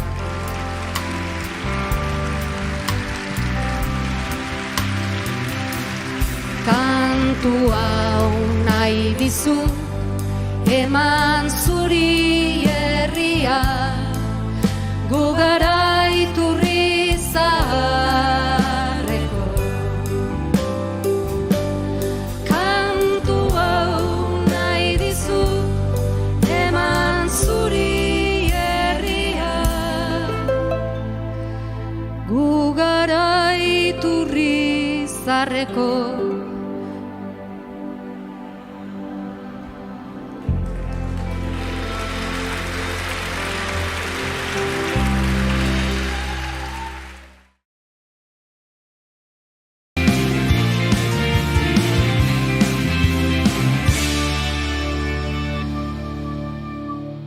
Naiz irratian, bigarren kafea.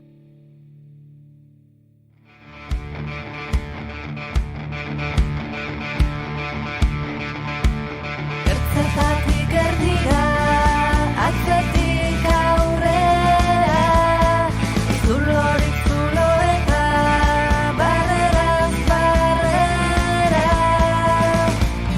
Emakumeak plazan egin du karrera, izan zirenei esker, gu ere bagera. Gaur ostirala hankaz gora jarri dugu, ez dago mai, ez dugu ipuin kontalaririk izan, musika doinuetatik garatago giroan ibili gara Iñaki Lasaeturarekin, baina ostiraltasuna emateko goiuri Kontxita Beitia gurean behar genuen, ez da. Noski, ostiral kolorea, ostiral kutsua ematen dio beti Kontxitak. Nola etorriko da gaur Kontxita, borrokalari edo hotzan eta goxo? Borrokalari. Kontxita Beitia, arratsaldeon eta ongi etorri bigarren kafera. Kaixo. Ba, ondo, inauteak pasa ondoren. Ba, pentsa nola daukadak ahotsa gaur saio guztian zehar, oraindik hor bueltak hainbeste kantu, hainbeste Beste kantu. jota ibilita, baina gustora. Ba, beida, oso momentu txarrak bizi izan ditugu besteok ikusten munduan zehar gertatzen ari zen, eta zure seguru asko erdie baino gutxiago jakingo zenuten, eta hori irabazi dezutela, begira. Bai, egia esan bai, ahotsa urratuta, baina arima goxatuta, gainauteritatik, eta... Bai, horixe. Eta ezin kexatu. Eta hori jarriko zaizue, ja, gero eta, ezaki, latzago animale, baino tira. Pentsat, pasatutako egun horiek aprobetxatu dituzue, eta ondo merezia gaina. Beraz, aurrera beti bezala, Nere lema bakizu presentan, beti aurrera.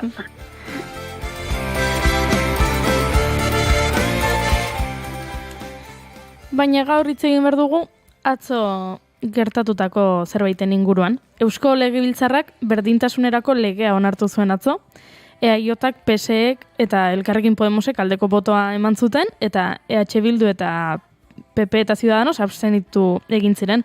Vox alderdiko legebiltzarkidea Amaia Martinez izan zen kontra azaldu zen bakarra. Izan ere, bere ustez edo bere alderdiaren ustez, lege berriak ez du bermatzen indarkeria jasaten duten gizonen babesa. Lege honek 2005ko berdintasun legearen araudia moldatuko du eta, berritasun batzuk ekarriko ditu. Adibidez, besteak beste, administrazioek genero ikuspegia txertatu beharko dute euren politika guztietan, eta adibidez, ordezkaritza orekatuaren printzipioa aplikatu beharko da epaimaien, hautaketa epaimaien eta gainerako administrazio organoen izendapenean. Eta berrikuntza gehiago Kontxitarekin aipatuko ditugunak. Hasteko, Kontxita, zer iruditu zaizu lege hau? Penagarri. Danba, lehenengoa. Nik uste nun hau dena konponduta zegoela. Baina aspaldiko urteetan zegoela egina. Eta derrepente batean, horrelako euskeriak ez dira, zori txarrez, oindik horrelako sufrimentu handiak daude. Baina nik uste nun, sufrimentu ikaragarri horiek legez kanpokoak ziela. Ez nun pensatzen legean babesa izango zituztela, egiten balimaziran, nik generon ikuspegiek begiratuta, nik uste nun genero ikuspegia ia berdinuta zegoela, ez zegoen berdinuta. Eta gero, indarkeria matxista, mota guztietara zabalduko da, baina zer da, eta orain arte ez, indarkeria matxista libre zegoen, ez da hori egia. Erdia, dana dala politikoa, baina asko ze aurreago goaz. Hori beti. Ez dago konparaziorik. Nik uste dut hor, edozein herritar, hau dana irakurrita, geldituko zela, pensatzen dut, ni atzo gabean irakurri nunean, gelditu nintzen bezala. Baina, benetan, pensatu nun, haizu, inauterien zea bat izango dau, oindik inauterien gorputza, inauterien dutela, eta broma bat edo egingo ziatela edo. Hala pensatu nun, baina egitan esaten dizuet, aurrela pensatu nula, Ez zitzaidan iruditzen, lege hau orain tratatu eta orain onartzeko momentua izan zala. Nik uste nahi gutxien ez, 30 urte ia izango ziela, hau dana ia mai gainean zituztela, eta gero gainera ez mai gainean, baizik eta epaileak eta denak izango zituztela, legeztatuta dena, beren epai mai gainean. Eta ikustea, oraindik nur zeuden gauza biedanak, eta ze umezurt sentitu gehan, umezurt itza askotan esaten du hemen, umezurtzak ere nunbait ez dialako egon bat ere babestuak, lege aldetik, hori ematen du behintzat, nik ala ulertzen dut, niri penagarri iruditu zait. Eta niri gustatuko litzaidake, zuen aldetik edo zuen ikuspegitik behintzat jakitea, zer da zuen impresioa. Ni nerea oso txarra, esaten dizuet, oso txarra, oso miserablea gaina. Hau miserablea da. Ez dakit, hemen daude, ez dakit, salaketaren zentraltasuna eta emakumeen aurkako indarkerianen ikuspegi polizial, judiziala gainditzea joko du. Bueno, baina zer da hau? Eta orain arte? Orain arte ez? Hala, neurrien erdigunean kokatzen dira biktimen eta bizirik atera direnen eskubideak, baina zer eta... Bueno, nik ez dut ulertzen. Benetan esaten dizuete, gainera pensatu nuen, hau Espainiko lege bat izango zen, baina ez Euskal Jaurlaritzakoa da. No da posible. Osea, hemen asko ze aurreratuago gaude, nik uste dut etxe hontako bizilagun guztia beste modu batean pentsatzen degula, eta hori edana gaindituta zegoela aspaldin. Hori da. Osea, netzako oso patriarkeriz beteta arkitzen dut. Legea. Hori da nire irudipena, baina zuena behar bada beste bada, eta gustatuko litzaidak ez zuei entzutea, nik pensatzen dut gaizki ulertu deala, edo gainera broma bat bezala hartu deala. Hori da tristena, Bueno, a ber... hori da nire impresioa eta botadet. Botadet. Behar guan neukana, botadet. Oin, behar bada, zuek konbentzituko diazute, ez oso ondo dagoela. Eta gustatuko litzaidake gainera nastuta egotean, Erpin asko ditu legeak eta zuk diozun moduan, badirudi edo pentsatu nahiko genuke, ja dagoeneko gaindituta dauzkagun gauza asko aipatzen ditu, adibidez esaten du, 2022ko lege honek esaten du debekatuta dagoela pertsonen sexuan oinarritutako bereizketa egitea. Eta adibidez. Hori noski asko harritzen gaitu, ze nola da posible 2022an hau esan behar izatea eta hau idatziz utzi behar izatea, ze bai berez gaindituta eduki beharko genuke, baina tira, agian ez daukagu hain gaindituta, eta nik uste dut, argi geratzen dela ez daukagula gaindituta, ze arlo askotan ikusten da oraindik bereizketak egiten direla, eta niri pertsonalki lege bat edukitzea, hau guztia onartzen duena, eta dekretatzen duena, ez zait gaizki iruditzen, berandu dator, hori bai. Berandu iritsi da. Bai, ados gaude Kontxita, berandu iritsi da, eta aurrera gaipatuko ditugu ze gauza batzuk ahaztu egin dituzte, kontu batzuk kanpo geratu dira, baina bestela behintzat egia da 2005ko legea indarrean zegoena indartu egiten duela. Beraz, berdintasunaren legea indartzen duen aurrera pauso oro niretzat positiboa da. Baina noski berandu datorrela. Baina pentsatzen zu 2005an egin zala.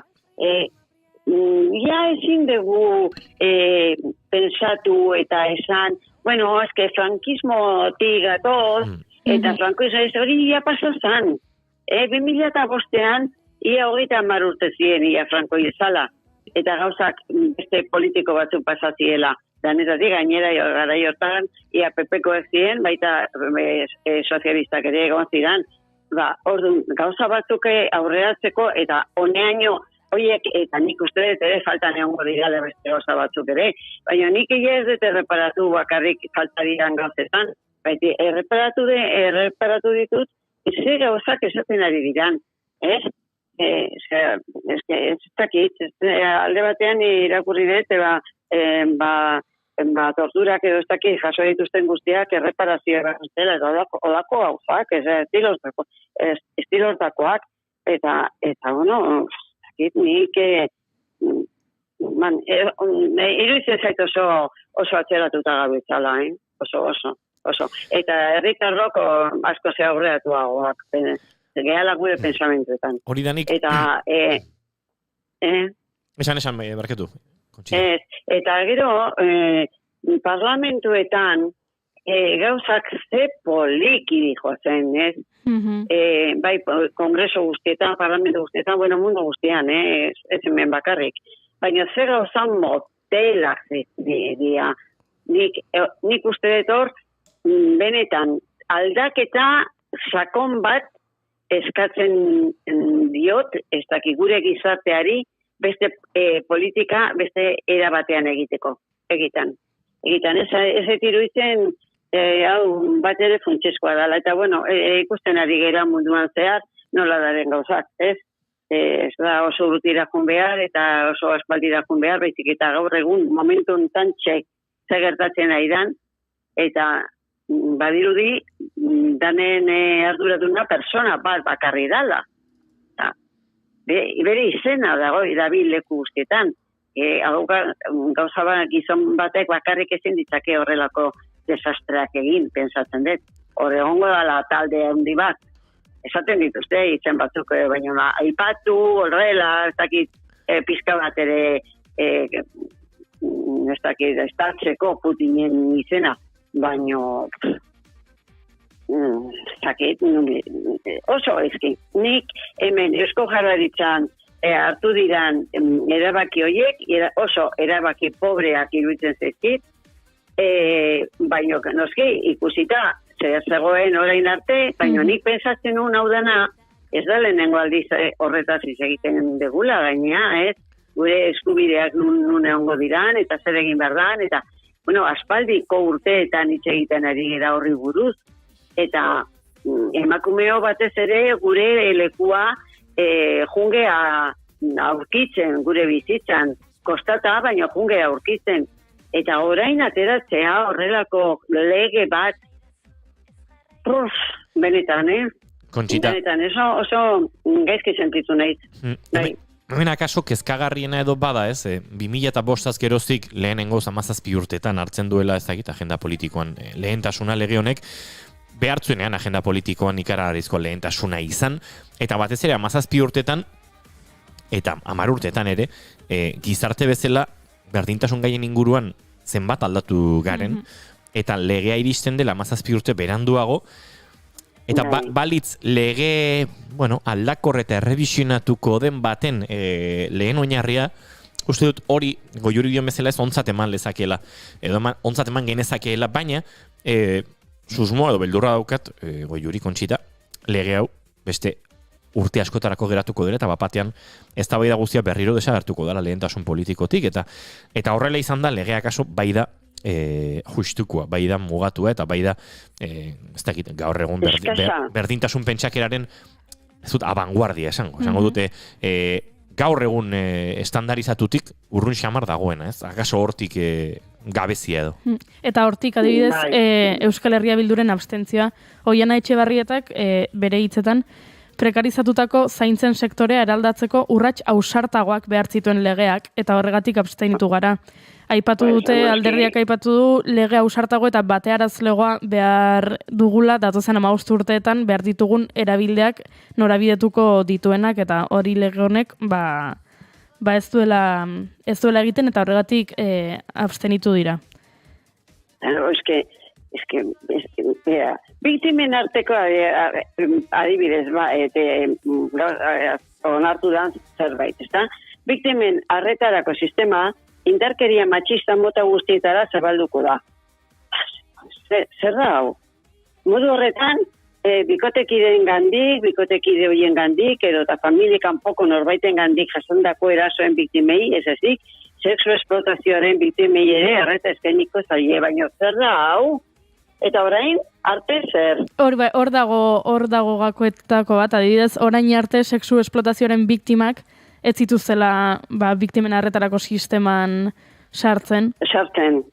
Eta hor dago arazoa, behintzat legeak hori aldatuko du. Horregatik nion, naiz eta ez den oso lege ausarta, eta zehaztasuna falta zaion, behintzat lehen urrats batzuk emateko balioko duela.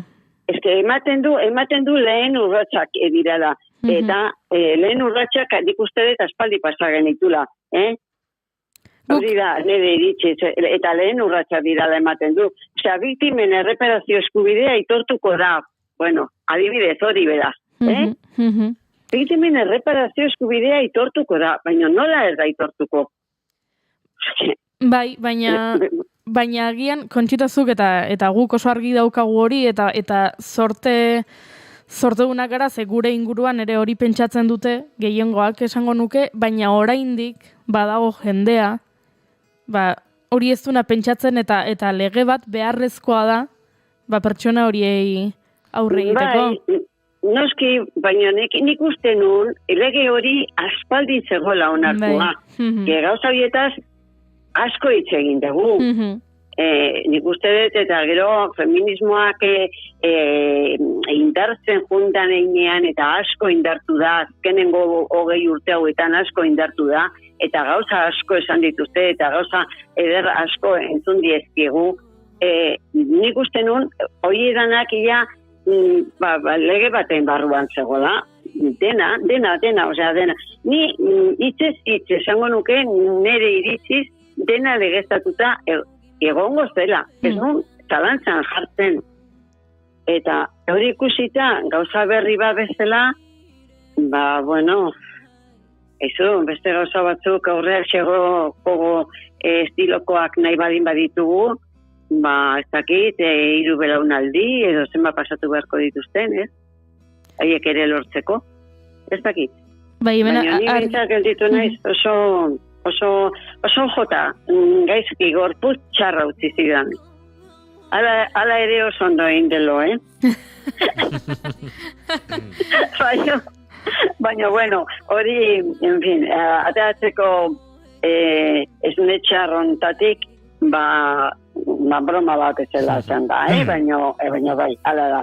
Eta nik, gero, beira, idarkeriaren detekzio goizarreko sistemak hobetuko dira. Beira. Osea, konturatzen zate zer da nau. Hezkuntza, osasun, polizia, epaitegi lan eta gizarte arloetako profesionalentzako protokolo eguneratuen bidez. Baina nun daude, Eta gainera, naizta legea 2005koa izan, protokolo horiek azken urtetan eguneratuta ere egongo ziren. Lege horrek diona... Egon, nik uste gauza hauedanak eskatu ditugula, eta nik uste lorture bai batzuk lortuko zituztela. Bestela ze situazioan gelditzen dira abuso, bueno, ikusten adikera, jartzen balin baztea pensatzen, beida zen nun dabiltzan historia haiek de la manada, eta horiek oraindik horrekin bueltaka, oindala gutxi ere entzun genuen, ez berriz ere atea zutela, ez dakizzer bideon bat, edo lako zerbait, ez, eta orduan, badirudi, eta kanpoan daude, ez, nidakidan ez. Ez daude espetxeratuak, ez dakit ondo dakidan, ez, baina, bai, adibidez, ez dakit baimenik izaten ari diren, baina nik esango nuke espetxean zutela, ez? Bai, bai, menen batekin atera ziren, bai, orain ez dut gogoan, momentu honetan... Baina ikusi dira kalean, eta hola, bai, eman dituzte irudia, beraie kalean, izan nahi dut, oraingo... Baina baimen batekin, bai, kartzelan daude. Bai. Duele hilabete batzuk, Jose Angel Prendak bere bertxio aldatu zuen, eta lehenengo aldiz onartu zuen, bortxaketa, eta barkamena eskatu zion biktimari, baina, bueno, argi uzten zuen gutun horretan, nahi zuela, gutun hori epailearen gana iristea, eta bere, bueno, kartzeleko dosierrean agertzea. Argi dago, onarpen hori izan zela soilik, baimen batzuk lortzeko behintzat, baino bai kartzelan daude. Baina beste asko ez daude. Eta hori da arazoa. Eta ez du gehiagi aipatu nahiko Tolosako inauterietan gertatutakoa, berezik mingarri egiten zaigu. Baina horre oraindik sexu eraso horren arduradunen berri ez daukagu, eta ez da izango dugun, eta esan, bada horre beste tomate bat. Baina begira, adibidez hori segurasko inauterietan behin baino gehiagoetan gertatu izan dira horrelako gauzak, ez? Hori betidanik entzun izan dugu, ez? Baina orain, elkartu zinaten, eta salaketa jarri zenuten, salaketa jarri edo salatu egin zenuten, zuena, eta herritarrak bezala. Eta orduan, ikusten da, jende aurrera zen ari dala. Oin, era berean aurreratu dira politikoak edo orain parlamentoan daudenak, niri iruditzen zaitezen, benetan. Ikusten dut gainera, honekin ez duze ikusirik, baino eskola publiko edo publifikatu kristau eskolak eta dena bat eginda edo aurrera aterako zan lege hori ere, ez da bilera bat ere ondo. Gaur bertan entzun dut, ez daudela ados eta manifa bat edo prestatzen ari dirala ezailasekoak. Nik uste dut herritarrok beste modu batean pensatzen degula ia gauza askotaz, eta nik uste dut behin politikan sartu ezkero eta kargu bat ematen balin bazaio, goi mailako kargu bat ematen bazaio politiko bati, azken finean da herritarra hori ere, baino salto hori egiten dutenean, nik uste dut tontotu egiten dirala, Eta barkatu dezaidatela, baino tontotuta daude. Benetan. Eta neurri batean, Kontxitak gertatzen ari diren gauza hauek guztiekin, izan berdintasun legea, izan eskola publiko eta pribatuaren aferaren inguruan sortzen ari den guztia. Egia da, gizarteare ez dakit, aktualidadetik eta gertakizun edo legegintza hoetatik kanpo xamar ezote gauden, ez? Batean 2 urtetako pandemia, denak pixkate nazka eginda, orain dela oso gutxi arte oraindik Covidak bete ditu informatibo guztiak, orain gerra daukagu Ukrainian eta ara begira guztiak, baina gertatzen ari direla gure bizimoduetan eragin handia duten gauzak, eta pixkat, ez dakit, horri bizkarra emanda ez ari ote garen bizitzen, akaso beti ere egin dugun zerbait bada, baina iruditzen zaitu oraintxe bereziki gaudela, ez pixkate honen guztitik edo. Nik ere hori pentsatzen dut, gauza batzuk bazauden bai gainean egiteko, eta pandemia da, lehenbizikoa pandemiarena izugarria izan da. Baina noin aurreko estiralean komentatzen nuen, eta gerra, ezta? Ia bultatu geha, esaten dituen zirkulora, ezta?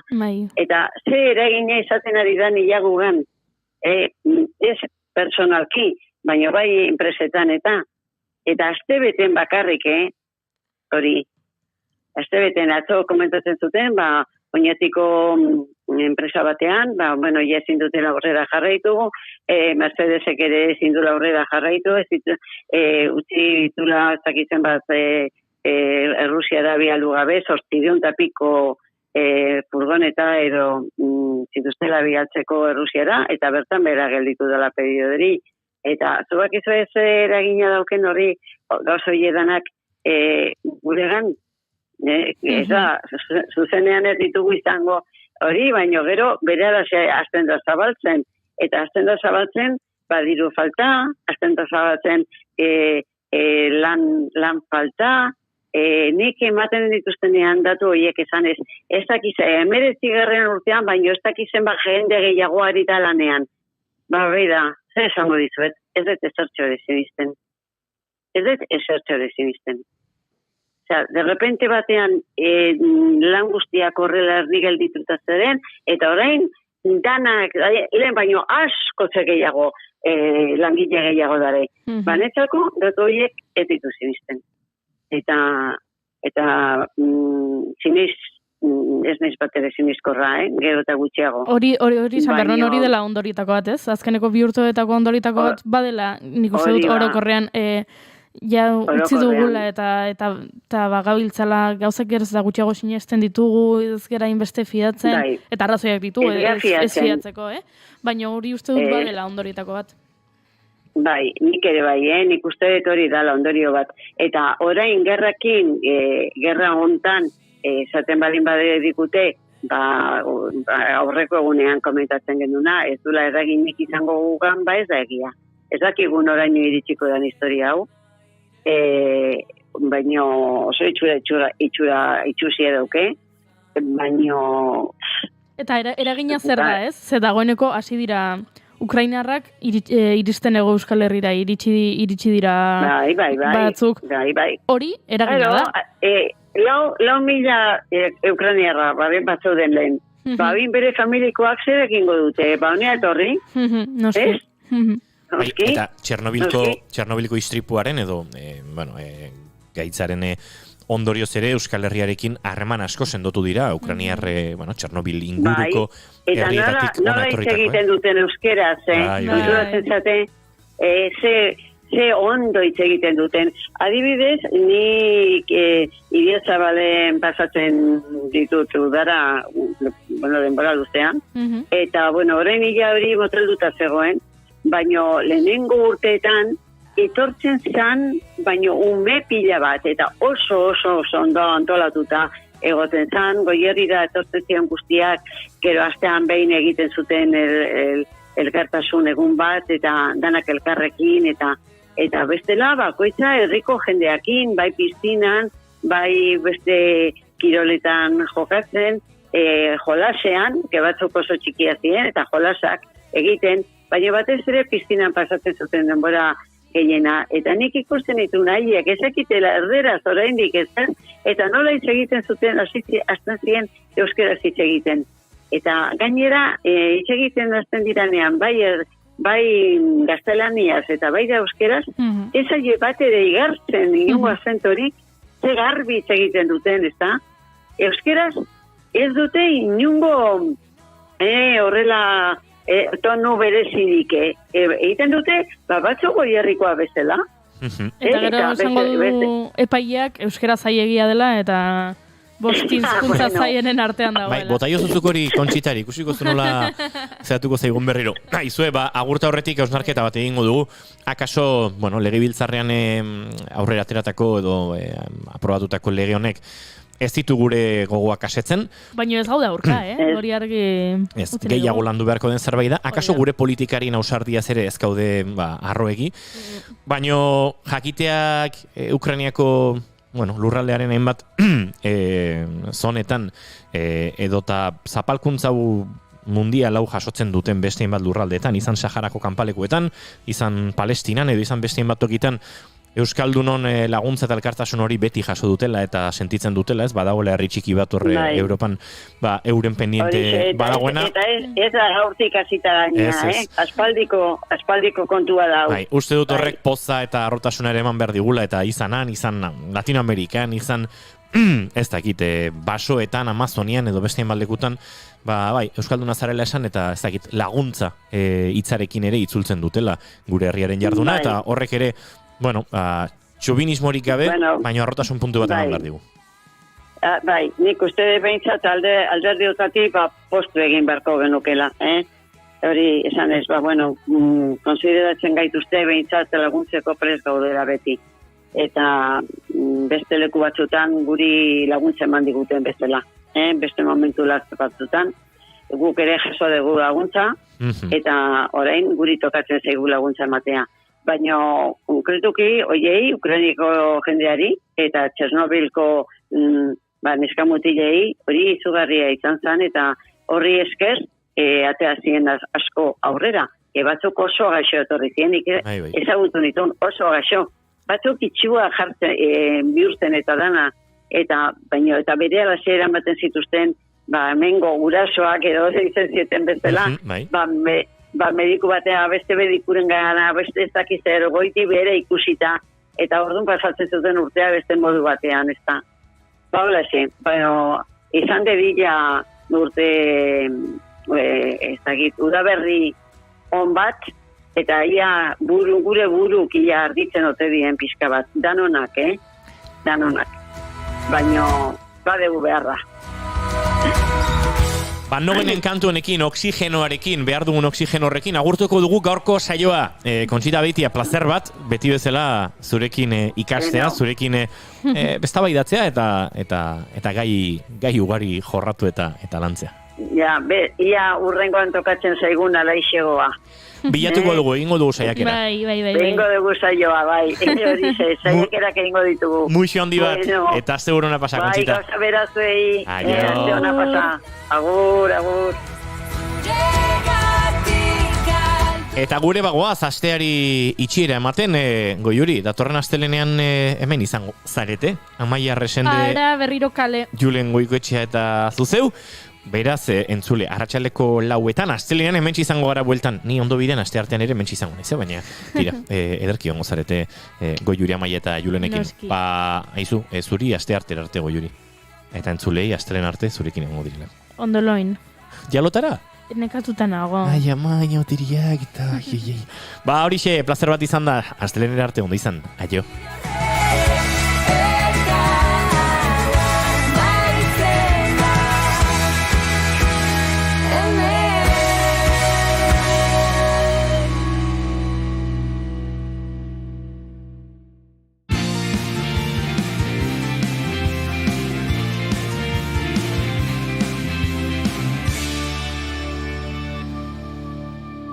Keep calm and bigarren kafea.